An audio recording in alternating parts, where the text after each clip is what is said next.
The Greek Polis.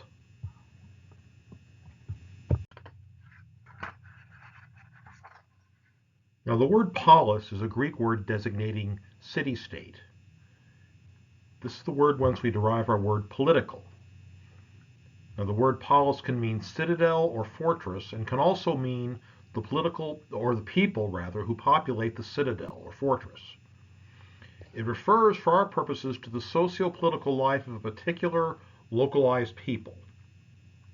And it's the basis upon which Greek society was organized. Now, according to Perry, the polis, quote, gave individuals a sense of belonging, for its citizens were involved in the political and cultural life of the community, end quote. In this lecture, we will examine two exemplary poloi, that's plural for polis, Sparta and Athens. Now, Sparta was characterized by a militaristic ethos. It was essentially an armed camp as a city. Now, the Spartans had conquered the Messenians, a people in western Greece, and reduced them to serfdom, virtual slavery. And the Spartans became a militaristic entity in order to keep the Messenians in their place. And that largely was a response to a Messenian revolt in which Sparta had to violently suppress. And they became a militarized society, like I said, to keep the Messenians in their place. Now this brings us to Lycurgus, the legendary lawgiver of Sparta. The institutions or laws attributed to him reorganized Spartan society along militaristic lines and emphasized the virtues of equality, that is, equality among Spartan citizens, which included males, physical fitness, and austerity. In terms of its organization, Sparta was ruled by a pair of kings who were co-equal in authority and served as checks upon each other's power. Legislation was decided by a council of elders elected by the citizens. Those citizens consisted of all male Spartans aged 20 and older. And like I said, Sparta was basically a military camp. It required all male citizens to begin their military training at age 7. So at age 7, you were taken out of your home, out of your family, and you undertook the life of a soldier. Training lasted until age 20, and all soldiers, all male citizens, had to live in the military barracks away from their families until age 30. So we can see again, Sparta was a highly militarized society. Now the role of women or females in Sparta is somewhat surprising. They were, as you might expect, subservient to males and could not vote or hold office, so they weren't citizens. Yet women received an education, both intellectual and physical. They did more than just keep hearth and home. Spartan society was divided into strict classes. At the top were the Spartiates, the ruling class of Spartan citizens, that is, the military men. Underneath them were the Perioikoi. These were free non-citizens from neighboring cities and regions who lived and worked in Sparta. And at the bottom you had the Helots, the serfs owned by the city, not by individuals. And this consisted mainly of the Messenians, the people that Sparta had conquered and had organized itself militaristically to keep in their place. Everything in Sparta was organized to make sure the Helots knew their place and stayed in their place. Now we come to the city of Athens. Now, Athens presents a very different picture from that of Sparta. In its earliest days, Athens was ruled by an aristocracy. The aristocrats sat on the city council and they elected the archons, that is, the city magistrates, the military commanders, the judges, the chiefs of police, and so on. Law was based solely upon unwritten custom in Athens, and this unwritten nature of the law gave rise to corruption, especially against the poor.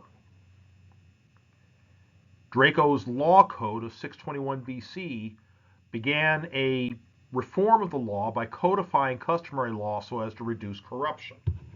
But it did very little to relieve the plight of the poor. Relief for the plight of the poor and the lower classes came with Solon, who died in 560 BC. This was real comprehensive reform.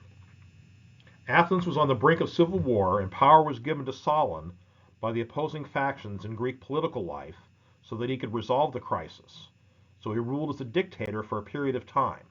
And during his tenure, he instituted many reforms. He ended enslavement for debt, actually he canceled debt also, and he restored land that had been lost by the debtors. So he was quite a far-reaching reformer, Solon was. Now Solon's reforms went even further. Most significantly, he replaced birth with property as a qualification to serve on the council and allowed every citizen to serve on the local assembly, which had legislative power. Thus it became possible for anyone of some means to serve in the government, and this laid the foundation for Greek democracy. Now, like most democracies, the democracy at Athens was quite fragile. And in around 527 BC, in the early 5th century BC, Pisistratus managed to gain absolute control of the government with the help of the poorer classes. He stirred up the masses. He was something of a demagogue. And he redistributed land from confiscated estates and built an aqueduct to supply Athens with water. So he did a lot of good, but he did it as a dictator, not as a democratically elected leader.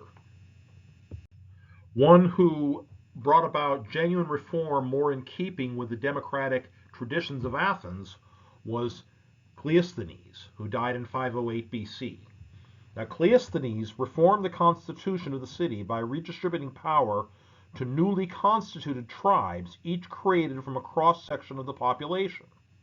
In so doing, he finally broke the aristocratic hold on the most important civic positions.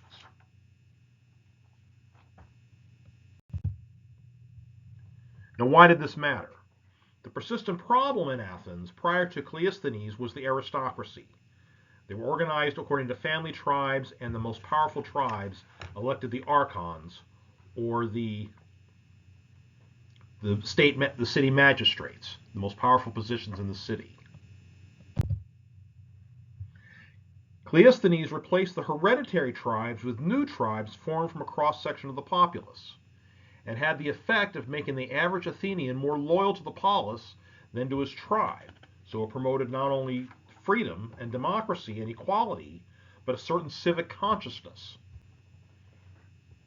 particular to Athens. Now, in conclusion, let's make a comparison between Sparta and Athens. Now, both cities, both communities, had a sense of civic identity and civic responsibility, civic commitment, you might say. But for the Spartan, communal security was paramount, and the individual existed to serve the polis from which they derived their survival. For the Athenian, however, the Athenian citizen, the development of personal freedom was paramount, and the polis existed to ensure what we call in Catholic thought today the common good, so that individuals and groups could thrive. And everything was ordered towards this common good and a democratic system which recognized the worth of members of all the classes was the ideal.